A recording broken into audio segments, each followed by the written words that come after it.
नमस्कार सभी साथियों को मेरा जय श्री राम। राहुल गांधी पिछले 12 सालों में जिस तरह से देश की संसद को डोमिनेट करने की कोशिश कर रहे थे, शायद बीते दिन गृह मंत्री अमित शाह ने अपने एक भाषण से उस पूरे डोमिनेशन को ध्वस्त कर दिया और उन्होंने संसद के भीतर राहुल गांधी का असली चेहरा दिखा दिया। संसद के भीतर राहुल गांधी और कांग्रेस परिवार की पूरी असलियत दिखाकर रख दी। पूरी कहानी आपको समझाऊंगा हुआ क्या संसद में, और राहुल गांधी का वो नैरेटिव जो लोकसभा चुनाव 2024 में उनकी पार्टी को 99 सीटों तक पहुंचा दिया, उस नैरेटिव को भी गृह मंत्री अमित शाह ने पूरी तरह से उजाड़ दिया। याद होगा आपको, राहुल गांधी एक बात बोला करते थे संसद में जब भी जाते थे कि ओम बिरला जो लोकसभा के स्पीकर हैं उनका माइक बंद कर देते हैं।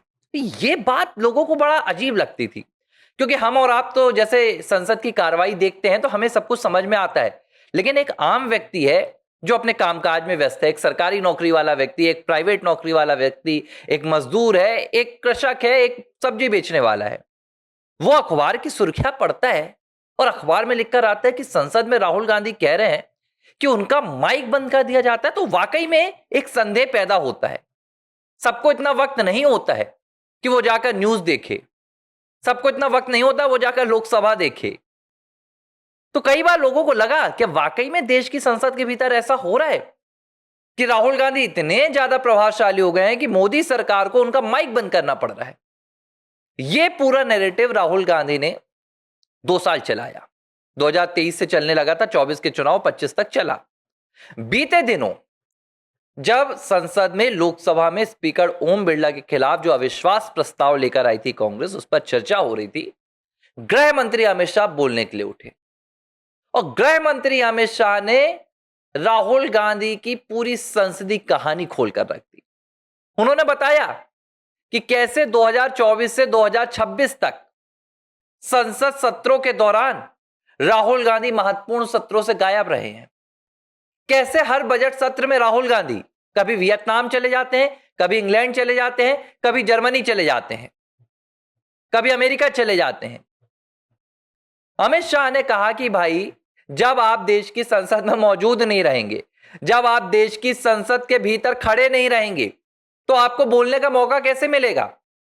उन्होंने कहा कि भैया अभी संसद में वीडियो कॉन्फ्रेंसिंग नहीं चलती है, नहीं तो आपको वीडियो कॉन्फ्रेंसिंग के जरिए भी बुलवा देते। कहते हैं कि भाई मेरी प्रेस कॉन्फ्रेंस पर बात करो। गृह मंत्री अमित शाह ने कहा कि देखिए ये देश की संसद है, ये आपके घर की जागीर नहीं कि आपकी प्रेस कॉन्फ्रेंस पे बात करें।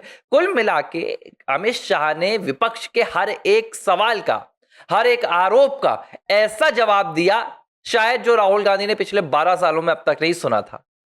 और उन्होंने स्पीकर ओम बिरला को धन्यवाद भी किया कि जब जब आपने राहुल गांधी को ऐसे मसलों पर बोलने से रोका है, जब जब आपने संसद की मर्यादा बचाई है, उसके लिए आपका हमें शुक्रिया अदा करना चाहिए। कुल मिला के कांग्रेस का जो अविश्वास प्रस्ताव लाया गया था स्पीकर ओम बिरला के खिलाफ, वो रिजेक्ट हो गया। और जिस पूरे मसौदे को कांग्रेस पार्टी तैयार कर रही थी, कांग्रेस पार्टी की क्या योजना थी, देखिए यह बात तो कांग्रेस को भी पता है, उनके पास सदस्य नहीं थे, उनके पास पर्याप्त बहुमत नहीं था कि वो स्पीकर ओम बिरला को हटा सके। तो फिर यह अविश्वास प्रस्ताव लाया क्यों गया था? इसकी 2 बहुत बड़ी वजह थी। अविश्वास प्रस्ताव लाने की जो सबसे पहली वजह थी वो यह दिखाने के लिए लाया गया था कि भाई स्पीकर ओम बिरला से, इस सरकार से विपक्ष त्रस्त है और विपक्ष को दबाया जा रहा है, विपक्ष को बोलने का मौका नहीं दिया जा रहा। और ऐसा क्यों हो रहा है? क्योंकि सरकार का तानाशाही रवैया चल रहा है। और यह भारत में दिखाने के लिए नहीं लाया गया है। आप इस बात को समझिए, ये बहुत महत्वपूर्ण बात मैं कह रहा हूं। आपको लगता होगा कि राहुल गांधी, ये भारत के जो तमाम लोग हैं, भारत की जो राजनीतिक पूरी प्रणाली है, इसमें ये सब दिखाने के लिए करते हैं, तो आप गलत हैं। ये सब कुछ राहुल गांधी विदेशी ताकतों के कहने पर करते हैं और ये माहौल बनाया जा रहा है। देखिए, कल को अगर विदेशी ताकतें कुछ भारत में प्लान कर रही हैं तो एकाएक नहीं होता, उसकी नींव तैयार की जाती है। बांग्लादेश में क्या हुआ? शेख हसीना ने जब डोनाल्ड ट्रंप को साफ तौर पर इंकार कर दिया, अमेरिका को इंकार कर दिया कि भैया हम अपनी जमीन आपको नहीं देंगे कि आप अपना एयरबेस यहां पर बनाएं, तत्काल उसके बाद से बांग्लादेश में जो अमेरिकी डीप स्टेट होता है वो लग गया। धीरे धीरे बांग्लादेश में माहौल तैयार किया जाने लगा। शेख हसीना के चुनाव पर, शेख हसीना के सिलेक्शन पर, शेख हसीना की सरकार पर आखिरकार एक दिन ऐसा आया, वहां अराजकता फैलाई गई। ऐसे लोगों को वहां पर आंदोलन में खड़ा किया गया जो चुनाव से जिनका कोई लेना देना नहीं था। बाद में चुनाव हुआ तो उस पार्टी को 4 सीटें नहीं मिली। यही भारत में करने का प्रयास किया जा रहा है। मोदी सरकार भारत के लोकतंत्र को इतना मजबूत करके इस वक्त रखी हुई है कि विदेशी ताकतों का भी उस पर कोई प्रभाव नहीं पड़ रहा है। एक बार नहीं, 4 से 6 बार कोशिशें हो चुकी हैं। वोट चोरी कॉन्सेप्ट, यह सरकार तोड़ने की कोशिश थी। सीएए के दौरान जो आंदोलन हुआ, यह सरकार तोड़ने की कोशिश थी। दिल्ली दंगों के दौरान सरकार तोड़ने की कोशिश थी। कृषि आंदोलन, जो किसानों का आंदोलन हुआ था, सरकार तोड़ने की कोशिश थी। हर बार आंदोलनों के सहारे, देश में अराजकता के सहारे, जातीय संघर्ष पैदा करने के सहारे, सांप्रदायिक तनाव के सहारे, उत्तर प्रदेश में कभी आपके सेना के मसलों पर, हर बार यह कोशिश की गई कि किसी तरह से तो भाई सरकार तोड़ा जाए। लेकिन मोदी सरकार पर जनता का भरोसा, बार बार आह्वान किया गया कि भाई आओ, सड़कों पर आओ, सरकार तोड़ो, आंदोलन करो, लेकिन जनता नहीं जाती। तो यह माहौल बनाया जा रहा है ताकि संदेश दिखाया जा सके कि देखो भैया, हमने तो आज से 1 साल पहले भी ऐसा हुआ था कि स्पीकर ओम बिरला के खिलाफ अविश्वास प्रस्ताव हम लेकर आए थे क्योंकि हमारी आवाज नहीं उठ रही थी। देखो आज अराजकता फैल गई, नतीजा यही हुआ। राहुल गांधी का आपने सुना होगा कि वो इस्तेमाल करते रहते हैं ऐसे स्टेटमेंट कि मैंने तो पहले भी कहा था, मेरी बात उस वक्त नहीं मानी गई। ये सब क्या है? ये तैयारियां हैं। लेकिन तैयारी इतनी कमजोर थी कि राहुल गांधी इस पूरी क्या बोलते हैं तैयारी के फोकस में आ गए। उन्हें उम्मीद नहीं थी कि हमला सीधे उनके ऊपर होगा।